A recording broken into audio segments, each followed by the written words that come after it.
E Toretsk oficialmente caiu. Pelo menos são as informações que vão chegando por parte russa, né? Que era uma coisa óbvia que iria acontecer, tá? Que seria a queda dessa região, mas que vinha, de uma certa forma, demorando um pouco, os ucranianos vinham segurando, os russos vinham também meio que pé no freio, tá? Eu vinha comentando constantemente de que os russos fizeram um grande avanço, agora, né, final de ano, novembro, dezembro, e devido principalmente ao inverno, em alguns setores foi mais forte, tá? A movimentação mais dificultada, na realidade, a movimentação em alguns trechos por conta do inverno, tá?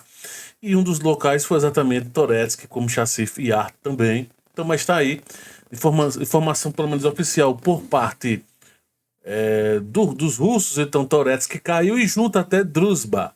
Também essas duas regiões aqui, tinha recebido recentemente um pequeno teste por parte dos ucranianos, tá? E que não quiseram exatamente recuar, fizeram esse movimento aqui de avançar. Teoricamente, o objetivo dos ucranianos era fazer um cerco a Toretsk, né, na retaguarda, mas os russos conseguiram repelir, inclusive avançar um pouquinho mais.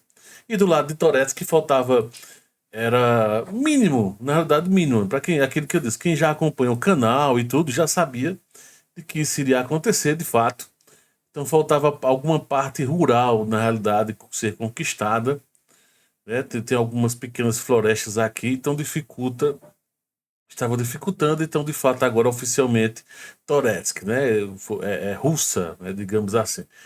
Mostrando em outro mapa, mostrando por exemplo o Deep State, lembrando que esse mapa aqui é o Live UMap, Live UA Map, e aqui o Deep State. No Deep State mostra ainda, porque esse informe russo foi agora, no caso para a gente pela manhã, para Deep State ainda está no dia anterior, que eles sempre só atualizam 24 horas, a cada 24 horas, e no Live UA Map atualizam assim que tiver confirmação, independente do horário, tá? Tem essa diferença.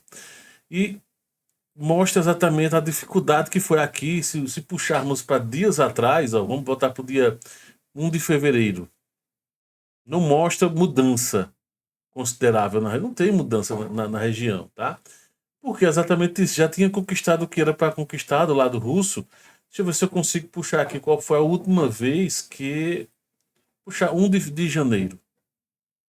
Ó, 1 de janeiro, que era quando o avanço estava iniciando um pouco mais forte e tudo mais, ó, dia 8, né? Dia 15 de janeiro, dia 22 de janeiro. Começou a travar, né? Nesse momento, já praticamente era considerado como Toretsky sendo russo.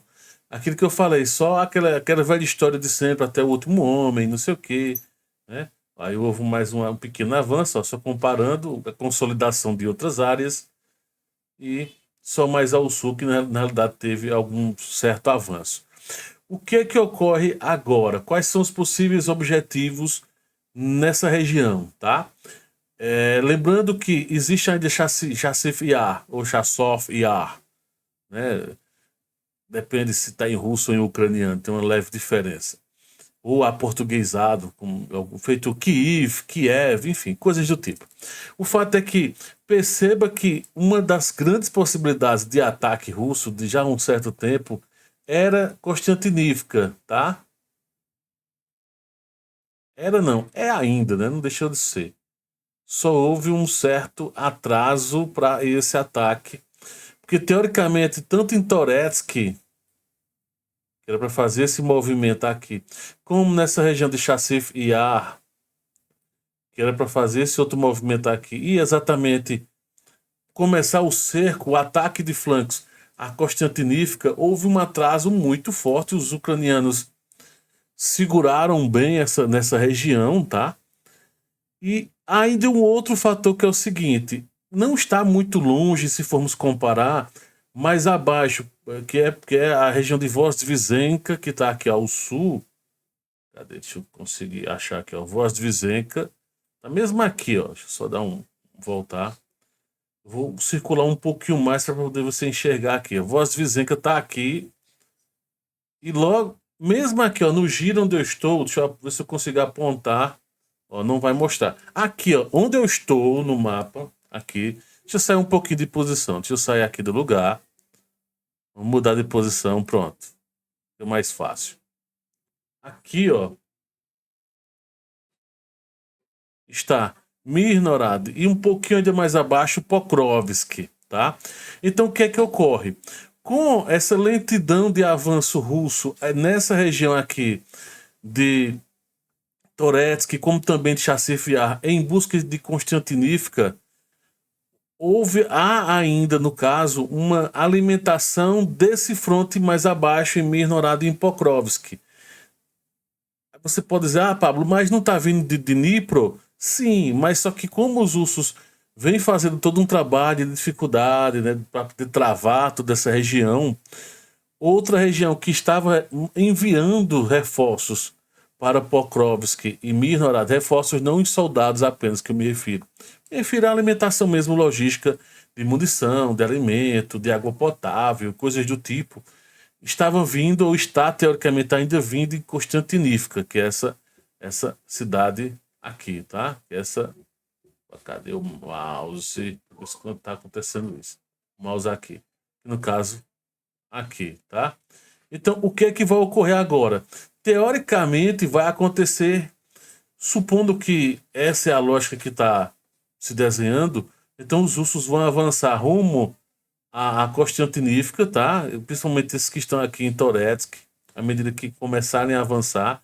Assim que Chassif Yar, de fato, cair 100% também, existem outros trechos aqui que os russos estão começando a avançar nesse sentido aqui, tá? Assim como a parte mais de baixo, também os russos vão avançando, que é exatamente para cortar definitivamente toda a possível alimentação, porque é um efeito cascata. Teoricamente, Constantinífica já era para estar cercada, né? E aí, a partir do momento em que Pokrovsk começar a receber mais pressão, vai dificultar Constantinífica e vice-versa. E, por exemplo, nesse momento aqui, ó, nessa região de acima de Vozdvizenka, que é esse retorno aqui, essa região limítrofe, praticamente já é controle russo aqui. Já não vem mais o mesmo ritmo de suprimentos por essa estrada, tá? Então existem estradas alternativas fazendo essa transferência para poder alimentar aqui. Talvez tem outras cidades aqui ao norte que são de mineração, que também ainda estão fazendo esse trabalho. É tanto que os russos vêm bombardeando muito essa região por conta de Pokrovsk. Então, assim, é bem interessante que todo um trecho, um contribui para ajudar ou atrapalhar o desenvolvimento do outro. Com a queda definitiva de Toretsky, no caso agora o avanço russo, vai cortar praticamente em definitivo toda e qualquer possível ajuda vindo de Constantinífica. E Constantinífica vai precisar, então, não só ou praticamente deixar de mandar ajuda porque vai ter seus próprios problemas, tá? Então isso, de uma certa forma, contribui para tudo isso. Beleza? Basicamente é isso que eu queria trazer sobre Toretsky, sobre essa região aqui que caiu.